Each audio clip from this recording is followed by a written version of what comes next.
Well, the extended panorama earlier this evening has meant that our subsequent programmes have been 20 minutes later than shown in Radio Times. If you're waiting patiently, it's time now to visit the Advice Shop.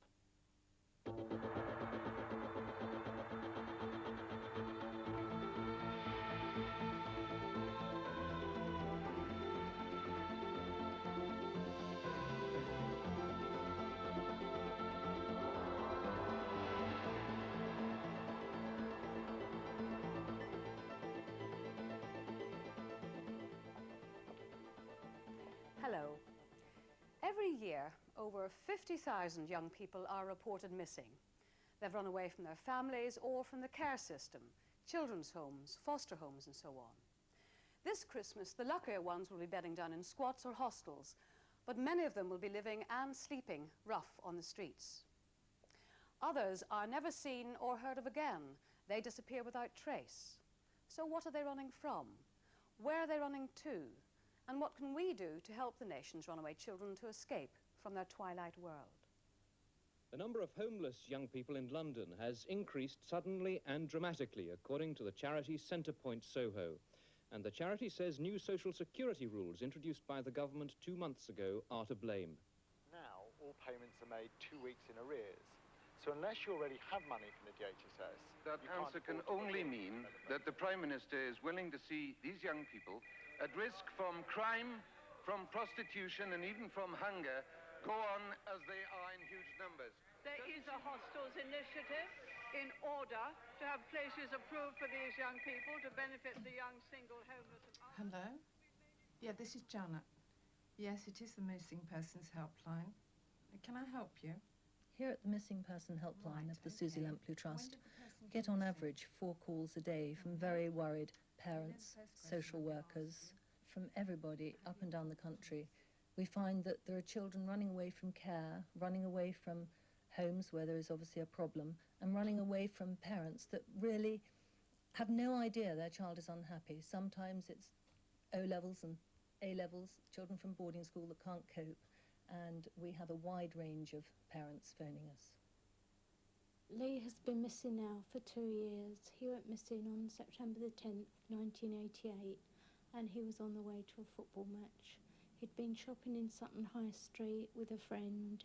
He left his friend there, and nothing has been seen or heard of him since that day.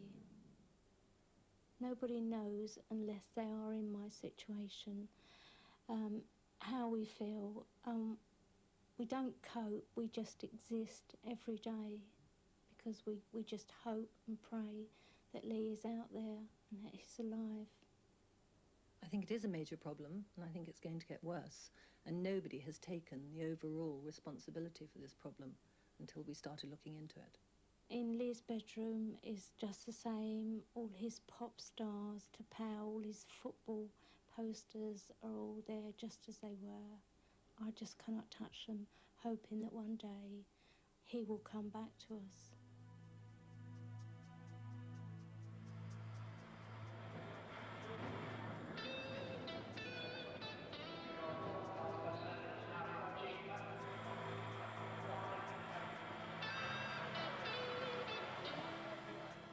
Euston Station, 10 o'clock. 100,000 people pass through here every day. London's mainline stations are magnets for young runaways and the criminal elements who prey on them. Euston police intercept 300 runaways a year, and no one knows how many slip through the net.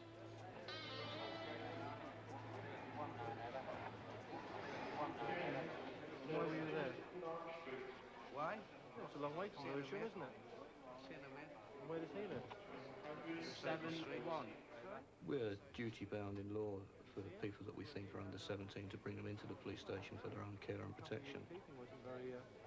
We are duty-bound to get them either back to the parents, or if they're social work under a social care order, then we will contact the local social worker, who we will have to keep them here until they can come down to London, which can sometimes take a long time.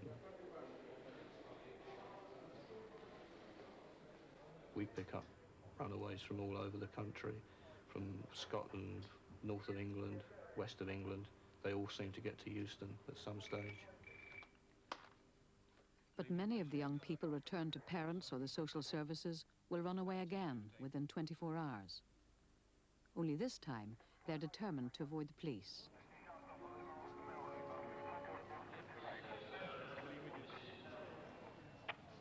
But it's not a nice place to be at any time of day, certainly at night for someone who's young and immature.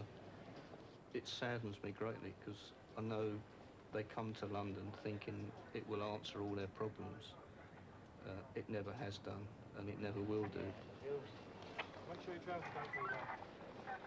I would say to anybody that's watching this programme that thinks coming to London will solve all their problems and that London's paved with gold, it isn't. Don't come. If you've got a problem, try and sort it out at home. But who are the runaways? Where do they come from and where do they go? This computer project is attempting to find out.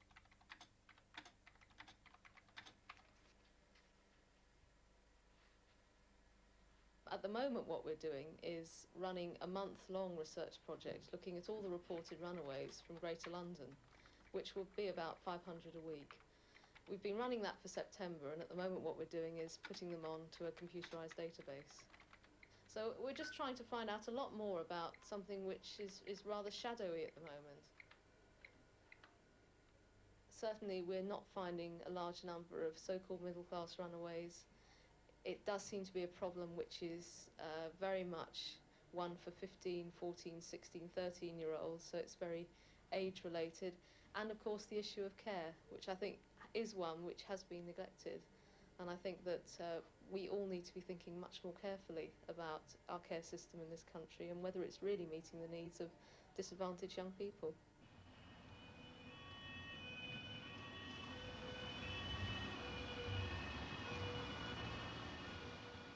"9 o'clock on a rainy night in Soho, and Lynn and Andy from the Vine Street Juvenile Protection Unit go about their rounds.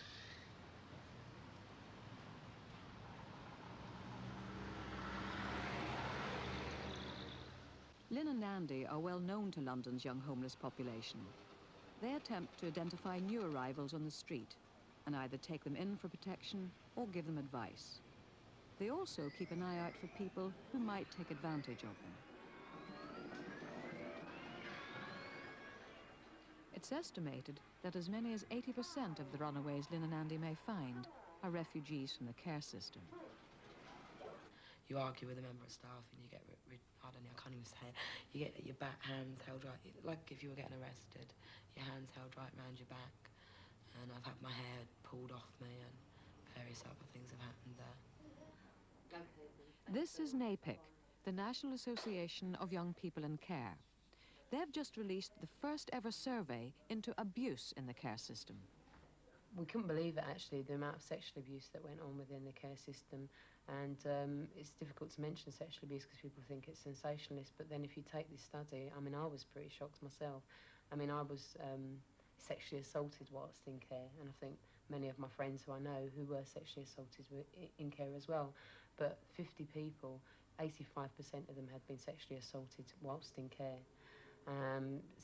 65% of them had been actually sexually abused whilst in care, and 75% of them had been physically assaulted and physically abused whilst in care.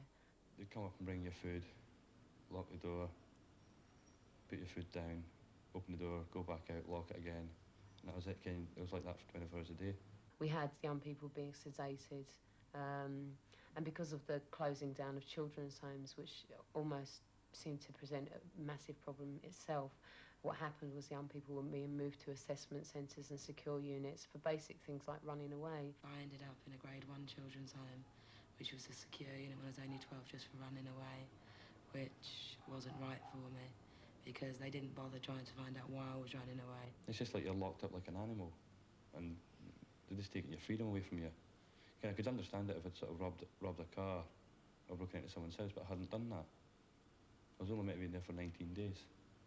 I was in there for about a year and a half. The problem of running away from care is that you're not just running away from your parents, you're running away from a whole system. The system is your parents, and so therefore part of that system, it's like imagine if your parents had bouncers who could go out and hunt you down. Well, it's like the care system do have the police who go out and hunt you down because you are an absconder. And so therefore, when those people catch you, they know that you're a runaway, you're an absconder.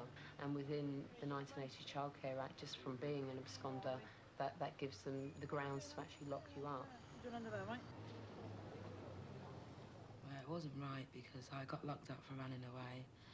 I got put into a police car, locked up over the weekend, went to court on a Monday, and got told I'd be there for 3 months at the age of 12 for running away, which would mean at the time I was in for Christmas, which wasn't too good.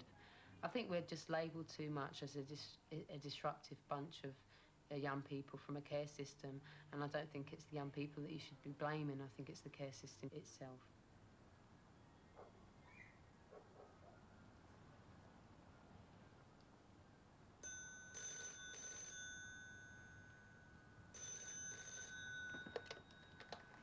Hello, Teenage Refuge, can I help you? Is there something wrong? A typical phone call at the Short Stay Refuge in Airdrie, Scotland. A unique project aimed at reuniting runaway children with their parents. It may be from a youngster who's been sleeping rough, or from a parent whose child has gone missing, or it may be an incident of domestic violence. For many runaway teenagers, the refuge is the first step to sorting out their problems and eventually returning home. We've had teenagers turning up who have been out of the house for several days, who are reluctant for their parents to be contacted. Essentially, we're in the position of saying, well, no, we will have to contact your parents, but if you're in difficulties, if in fact we find that your parents are abusing you in some kind of way, then as local authority social workers, we can intervene. We have a legal obligation of which to intervene in that. If the difficulties are more about relationships, then we will look at those relationships. And part of that investigation may well mean that a teenager would stay here. It's the best thing she's ever done, get back with her mum. How would Joanna, they say? Oh no. What's your most embarrassing moment? I knew I'd come up with that one. The biggest flip. Teenagers may stay here for 2